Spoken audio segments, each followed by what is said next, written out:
Jakarta sedang menunggu waktu melepaskan status prestisiusnya sebagai daerah khusus ibu kota atau DKI yang selama ini disandangnya. Sebagai gantinya, kelak Jakarta akan menyandang predikat sebagai daerah khusus Jakarta.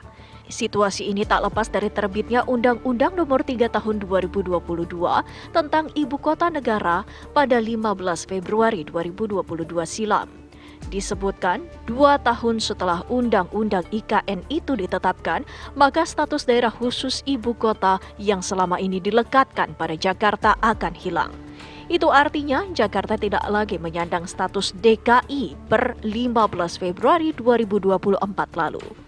Walau begitu, status daerah khusus ibu kota baru akan hilang jika Presiden menerbitkan Kepres yang mencabut statusnya. Status baru Jakarta diprediksi juga akan mempengaruhi status pemerintahan Jakarta. Hal tersebut disebabkan salah satu pasal yang telah menjadi RUU tentang daerah khusus Jakarta membahas cara penunjukan gubernur Jakarta yang akan dilakukan oleh Presiden. Lantas, akankah pemilihan gubernur Jakarta tidak akan melewati pemilihan kepala daerah November nanti? Tim TV One mengabarkan.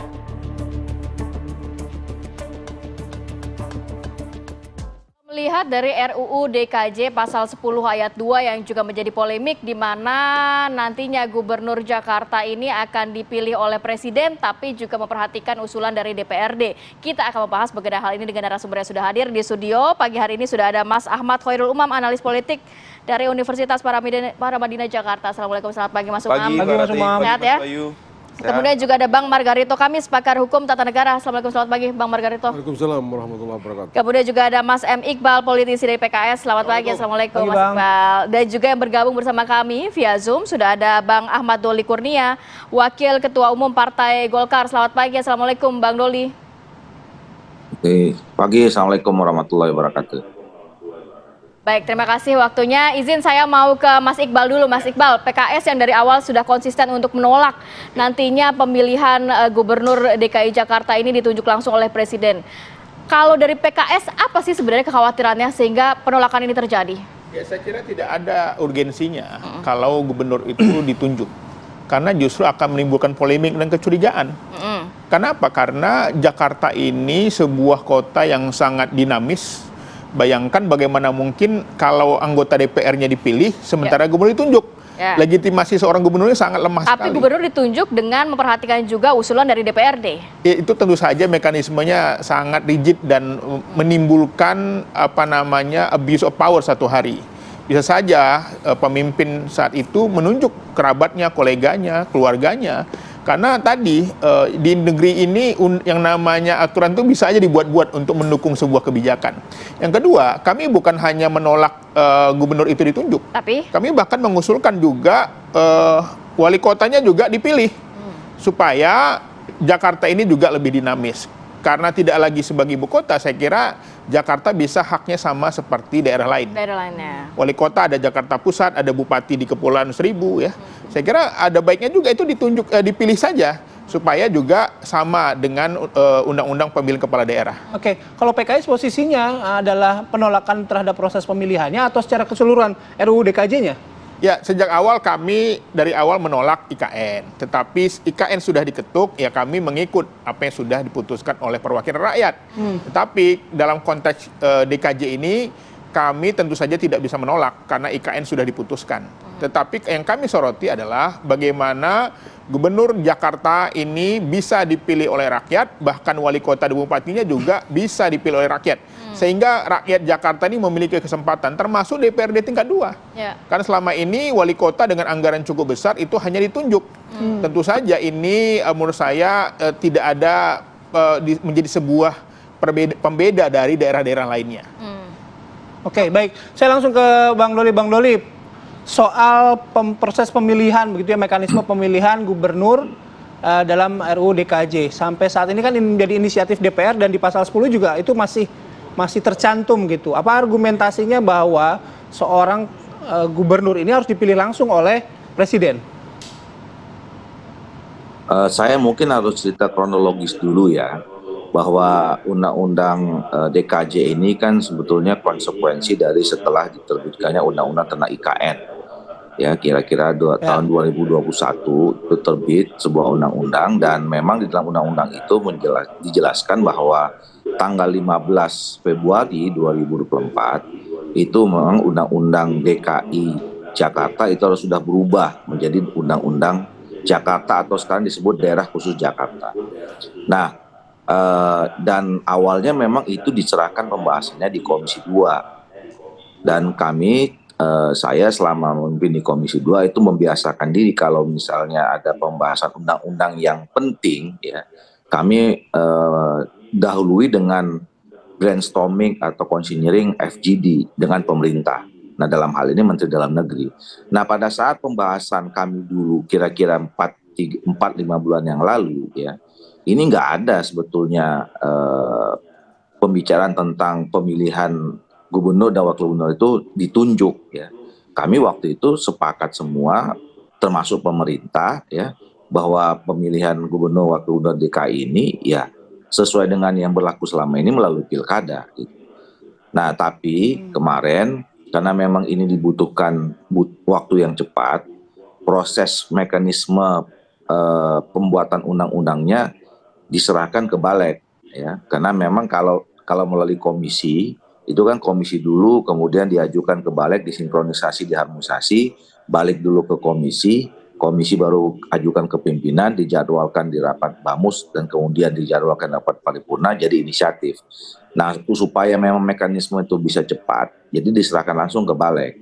Nah, kami juga kaget, tiba-tiba di Balek kemudian muncul atau perubahan terjadi di pasal 10 itu, yang tadinya semula dalam diskusi kami dan draft pertama itu pemilihan gubernur wakil gubernur itu dipilih, ya kemudian berubah. Nah, tapi kan setelah itu muncul reaksi, ya, pernyataan resmi dari pemerintah melalui Mendagri mengatakan pemerintah tidak pernah mengusulkan seperti itu, Mak. Kemudian kita cari tahu, ternyata rupanya di teman-teman Balek itu usulan dari Bamus Betawi. Nah, kalau dilihat dari statement terakhir masing-masing fraksi, masing-masing partai politik, semuanya termasuk Golkar sampai sekarang tetap setuju bahwa pemilihan gubernur dan wakil gubernur itu harus melalui pilkada.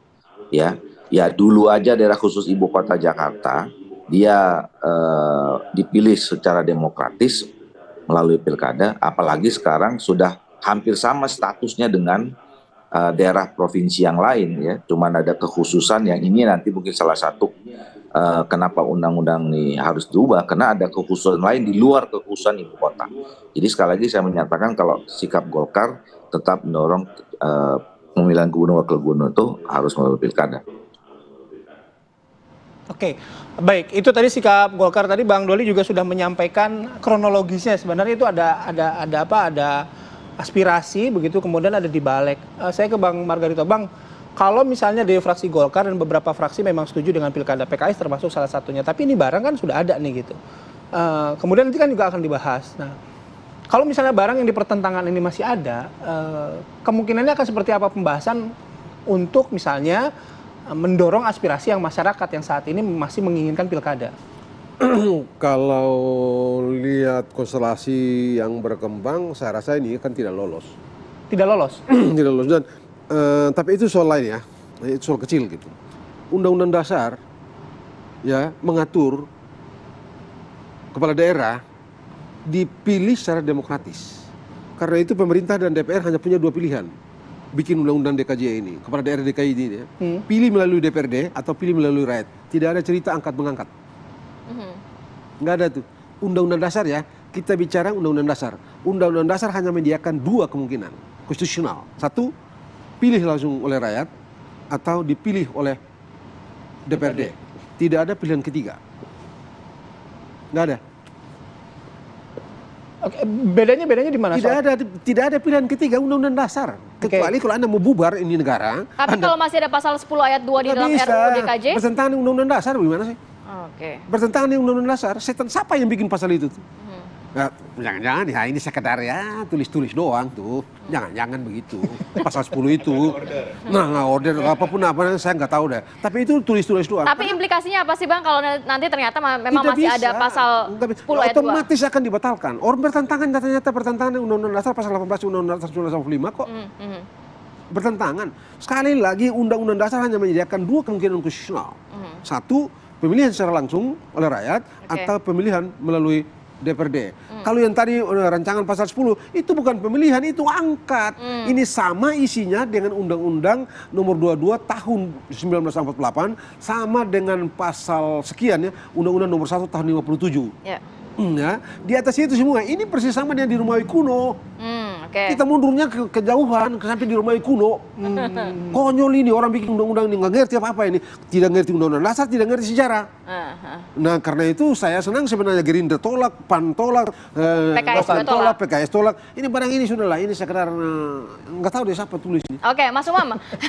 Kalau Bang Maragar itu bilang siapa yang tulis itu juga bingung gitu ya. Tapi kalau dari sisi orang balik dulu beberapa waktu lalu orang balik juga bingung siapa ini. Nggak, saya sih membayangkan gini. Nggak, saya membayangkan gini kenapa Betawi katanya. Nah, enggak, saya membayangkan gini kenapa dalam setiap RPJMD di DPR kok masih pada bingung gitu loh. Pasalnya kok bisa bingung gitu. Bang, itu kok bisa bingung gitu loh. Kan artinya dalam lembaga institusi kan mereka itu dia. Ya orang di DPR-nya aja bingung apalagi kita kan. Itu dia gitu. Karena satu waktu itu saya ngomong dengan orang Nasdem sama orang PKS juga ibu-ibu tuh di satu tempat gitu. Mereka juga nggak tahu padahal orang balik sendiri loh. Terus saya bilang apa tuh barang di dalam diisi baliknya itu tuh. Oke, saya mau ke Mas Umam. Dalam itu apa? Baik, Mas Umam. Sebenarnya kalau misalnya ada pasal 10 ayat 2 dalam RUU DKJ ini siapa sih yang diuntungkan? Yang dirugikan pasti rakyat, karena rakyat nggak bisa memilih langsung dong. Yang pasti kalau misal kemudian barangnya ada, sudah ada dalam draft, kemudian kemarin masuk di paripurna disahkan dan disetujui dalam proses tahap lanjutan ya. Maka ini konteksnya ya sebenarnya ini pasal selundupan. Dan pasal selundupan itu pasti ada yang order. Udah hampir pasti itu. Nah, tetapi kemudian kalau misal nanti kita tanya ya pada level balik misalnya, atau kemudian kalau misal ini dianggap bagian dari aspirasi, tadi ada beberapa LSM yang disebut oleh Bang Doli misalnya, apakah dari usulan dari Bamus Betawi dan sebagainya, itu mungkin barangkali hanya bagian dari pelimpahan tanggung jawab, tetapi sepertinya ada kekuatan besar yang mencoba untuk menyelundupkan pasal ini untuk menjadi bagian dari dalam konteks tertentu barangkali testing the water. Bagaimana respon publik, bagaimana testing kemudian the water untuk melihat bagaimana respon politik dari para aktor-aktor demokrasi yang ada. Tetapi di saat yang sama, kalaupun ini dianggap testing the water, di saat yang sama, kalau misal kemudian reaksinya tidak begitu signifikan, ini barang digarap betul. Apa yang sesuai nggak sesuai dengan undang-undang yang lebih besar dan sebagainya, apa misal tadi konteks konstitusi ya. Dalam prosesnya itu bisa aja diotak-atik itu, dicarikan argumen legitimasinya, maka kemudian embel-embel dengan pertimbangan DPRD dan sebagainya. Barangkali itu bisa dimainkan dengan segala justifikasi hukum yang kemudian dilakukan. Tetapi kalau misal kemudian itu dipaksakan, implikasinya dua. Pertama, kalau misal kemudian terkait dengan konteks menabrak pasal terkait dengan konstitusi, itu maka kemudian nanti konteksnya pelanggaran konstitusi. Yang kedua, kalau misal kemudian dipilih oleh presiden, maka ini sama saja menggergaji hak politik dan demokrasi dari 10,7 juta warga DKI Jakarta. Yang ketiga, dari aspek demokrasi, kalau misal kemudian dilakukan penunjukan oleh presiden, maka sama saja ini menggantungkan dalam konteks akuntabilitas kekuasaan dan juga loyalitas kekuasaan seorang gubernur DKI, konteksnya DKJ ya, tidak akan lagi kepada rakyatnya, tetapi kepada presidennya. Dan itu menjadi sesuatu yang cukup penting dan cukup fundamental karena implikasinya pada public delivery service-nya. Pasti ada layanan publik yang akan terkorting, aspirasi pengambilan kebijakan publiknya juga tidak akan menyerap dari bawah, tetapi menjalankan semata-mata apa yang menjadi titah dari kekuasaan tertinggi yang kemudian harus dijalankan selanjutnya. Jadi ada cukup banyak implikasi mulai dari konstitusi dalam konteks politik maupun dalam konteks demokrasi plus dalam konteks governance, local governance secara general. Oke, sebelum kita bicara soal implikasi, tadi menarik apa yang disampaikan oleh Mas Umam ya, pasal selundupan. Nah, rupanya bukan barang-barang saja yang bisa diselundupkan, tapi pasal juga. Kita bahas sesaat lagi ya. Kami harus jeda terlebih dahulu. Apa kabar Indonesia Pagi akan kembali saat lagi. Baik, kembali lagi di Apa Kabar Indonesia Pagi. Kita hadirkan dulu, ini adalah draft RUU DKJ di mana Presiden tunjuk gubernur dalam pasal 10 ayat 2, penunjukan kepala daerah Jakarta oleh Presiden. Gubernur Jakarta menjabat selama 5 tahun. Nah, dan di klausul lainnya juga ini ketika Jakarta tak lagi menjadi ibu kota, ini termuat dalam pasal 2 ayat 1 ya. Ini jadi status ibu kota negara dicabut dari Jakarta. Jakarta tak kehilangan status daerah otonom khusus dan Jakarta Pusat Perekonomian Nasional, kota global dan kawasan aglomerasi. Karena ini juga selaras dengan terbitnya undang-undang mengenai IKN kemarin gitu. Oke, kita lanjut kembali di perbincangan di Apa Kabar Indonesia Pagi. Ini ada beberapa hal juga ya. Tentang pemilihan wali kota dan bupati, ada pasal 33 dan juga pasal 5. Depok dan Bekasi tak masuk Jakarta. Nah, ya nanti Depok, Bekasi dan Tangerang ya. Jadi bagian dari Jakarta. Jakarta ternyata memiliki wilayah yang sama dengan DKI Jakarta. Oke, soal Depok, Bekasi, Tangerang mungkin nanti kita bahas lebih lanjut lagi nanti ya. Tapi kita bahas soal beberapa pasal terlebih dahulu. Saya langsung ke Bang Doli lagi ya. Bang Doli, kalau apa yang disampaikan Mas Umam tadi, dugaannya ini ada pasal selundupan begitu. Nah, ini menarik ya, soal pasal selundupan. Bagaimana mungkin sebuah pasal bisa tiba-tiba masuk tanpa diketahui misalnya oleh anggota dewan itu sendiri. Bang Doli. Enggak, saya kira teman-teman Balik tahu itu, karena makanya mereka akan menjelaskan pada saat itu bahwa usulan pertama dari usulan tentang pemilihan atau penunjukan itu berasal dari Bamus Betawi. Jadi artinya kan teman-teman di Balik waktu itu sudah menjelaskan dari mana itu tiba-tiba muncul gitu. Nah, tetapi ketika pasal itu muncul di permukaan, semua orang kan bereaksi, dan pada akhirnya masing-masing fraksi pemerintah juga menyatakan tegas tidak setuju dengan pasal itu. Nah, tinggal kita lihat sekarang kan dikembalikan ke Balik nih pembahasannya ya. Jadi kemarin sudah dibacakan di paripurna bahwa pembahasannya yang tadinya memang mau diserahkan ke Komisi 2 ternyata diserahkan ke Balik lagi. Nah, kita tunggu teman-teman Balik ini apakah ya kalau misalnya kemarin itu dikatakan mereka hanya menerima satu usulan dan kemudian melihat atau mendengar sikapnya pemerintah dan semua fraksi menyatakan atau partai politik menyatakan tidak setuju, ya harusnya mereka merubah pasal itu dalam pembahasannya yang sedang dilakukan sekarang ini. Gitu. Bang Doli, tapi progresnya sendiri nantinya akan dihapuskan kah pasal 10 ayat 2 itu? Karena tadi menurut Bang Margarito memang nggak ada landasan undang-undangnya, kan memang Gubernur DKI Jakarta ini dipilih oleh rakyat atau dipilih oleh DPRD? Ya, kalau kami dari fraksi Partai Golkar sudah menitipkan pesan kepada teman-teman fraksi Partai Golkar yang ada di Balik untuk merubah pasal itu. Kenapa? Ya, satu tentu seperti yang disampaikan oleh Bang Margarito bahwa itu bertentangan dengan Undang-Undang Dasar 1945 gitu. Jadi inkonstitusional.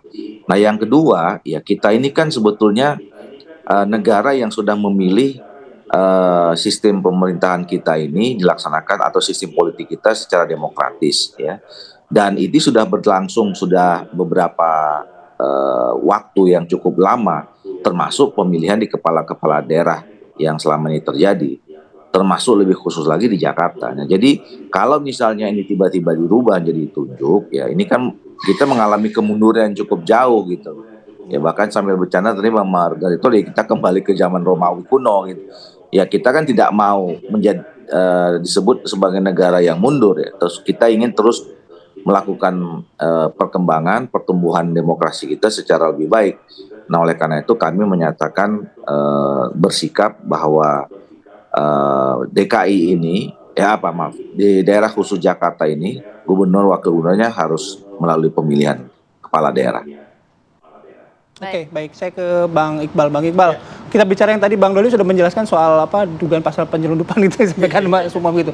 Tapi kan kalau Bang Doli menyampaikan itu ada aspirasi masyarakat juga sebagai anggota dewan, toh tidak ada yang salah juga kan menerima aspirasi masyarakat. Ya, gitu. saya kira yang namanya aspirasi bagus-bagus saja, tetapi kan harus diolah.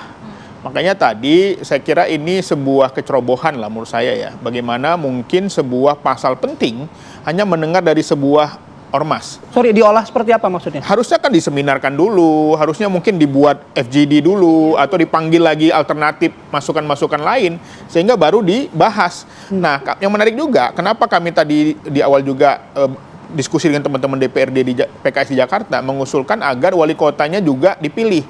Karena Jogja saja yang gubernurnya ditunjuk, itu wali kotanya dipilih.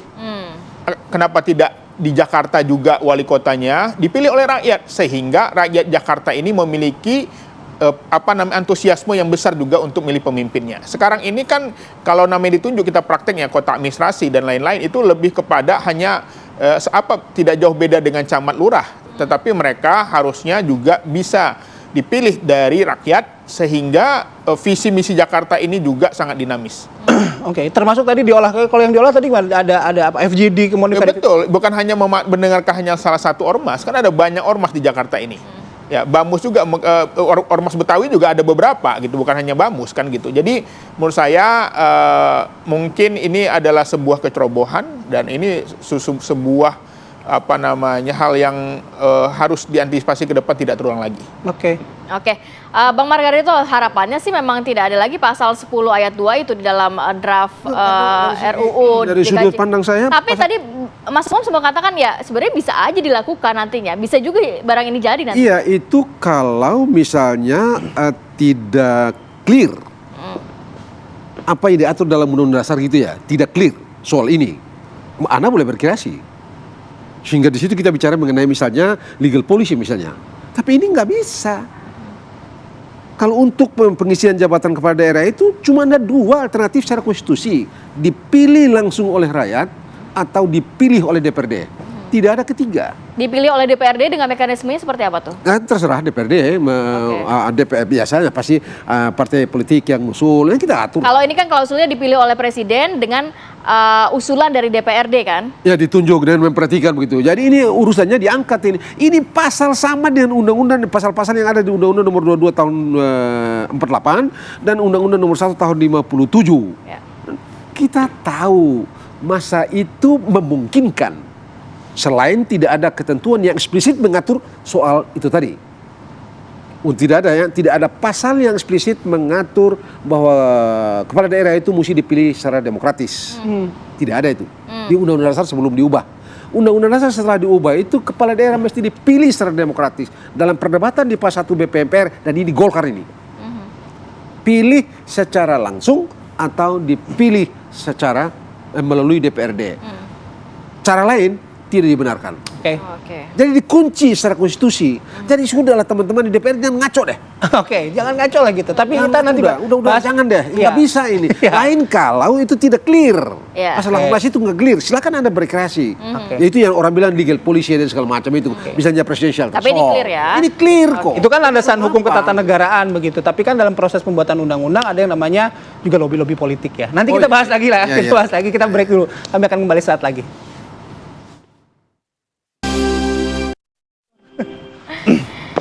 Ya, kembali lagi di Apa Kabar Indonesia Pagi. Kita lanjutkan lagi ya. Ke Mas Umam gitu ya. Kalau tadi Bang Margarito kan menyebut kalau ketatanegaraan udah nggak bisa gitu. Tapi dalam sebuah proses, gitu ya. sebuah proses pembentukan undang-undang ada juga namanya otak-atik politik juga kan Mas ya di situ. Lobby politik, partai, fraksi dan lain sebagainya. Gimana melihat soal ini, apakah mungkin juga masih bisa lolos atau tidak gitu loh? Segalanya mungkin. Karena bagaimanapun juga ada banyak sekali jurus mabuk yang bisa dipraktekkan dan itu terbukti. Kita masih ingat bagaimana PN Jakarta Pusat dulu membuat sebuah keputusan misalnya ya untuk menunda tahapan pemilu yang itu jelas-jelas bukan nomenklatur dia, tapi keluar saja. Per hari ini tidak jelas. Kemudian MK kemarin seperti apa. Tetapi begini, kalau misal di pasal 18 ayat 4 Undang-Undang Dasar 45 memang menegaskan tentang proses pemilihan kepala daerah harus secara demokratis. Penjelasan demokratis adalah dua, yaitu konteksnya adalah dipilih langsung oleh rakyat, yang kedua oleh DPRD. Ada satu celah yang barangkali akan dimainkan oleh teman-teman di DPR, yaitu menggunakan pasal kekhususan. Karena DKJ ini adalah daerah khusus.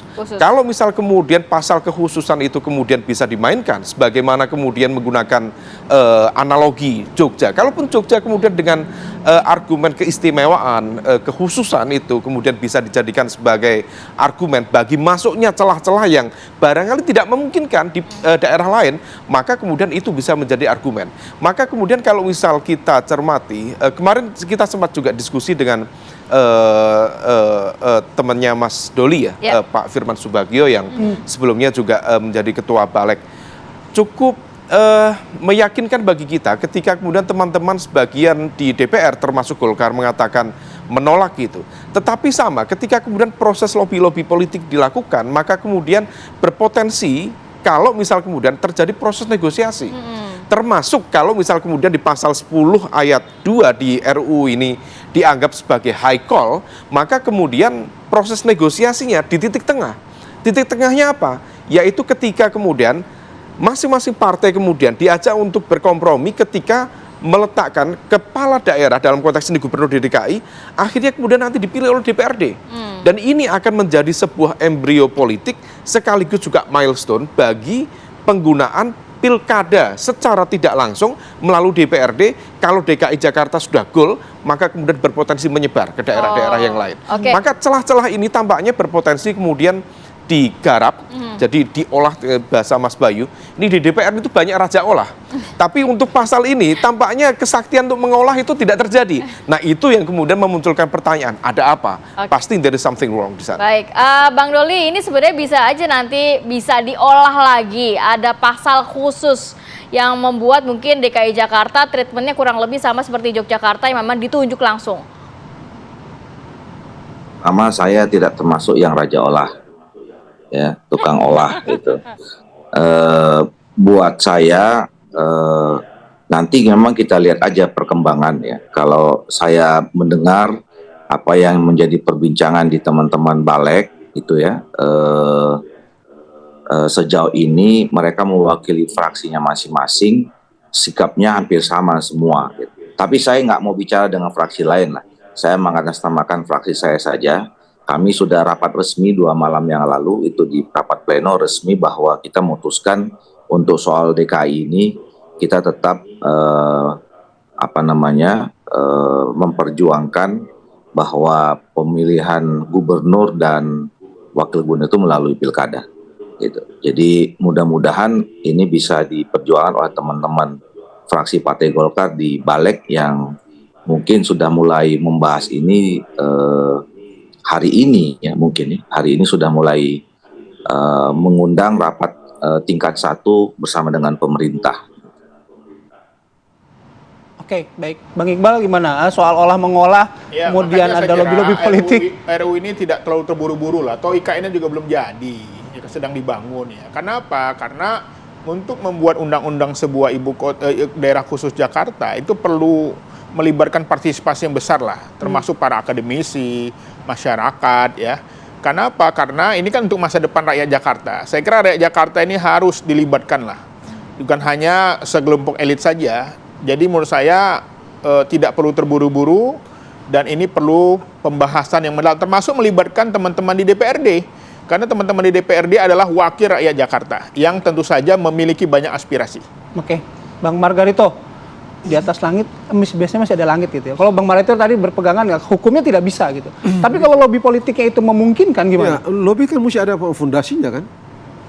Anda mesti bikin pasal kan. Pasal itu dicek juga level, bukan validitasnya, level sinkronisasinya dengan konstitusi. Konstitusi nggak memberikan jalan itu. Kalau mau pakai Jogja, lain ceritanya. Jogja itu dulu saya yang pasang badan, saya dan Pak Yusril. Kita waktu itu di masa Pak SBY gitu ya, undang-undang Jogja itu yang gubernur itu, saya dan Pak Yusril yang pasang badan. Saya termasuk yang datang di Mahkamah Konstitusi menjadi saksi ahli. memberikan keterangan ahli pada waktu itu dan menjadi lolos itu undang-undang Jogja itu.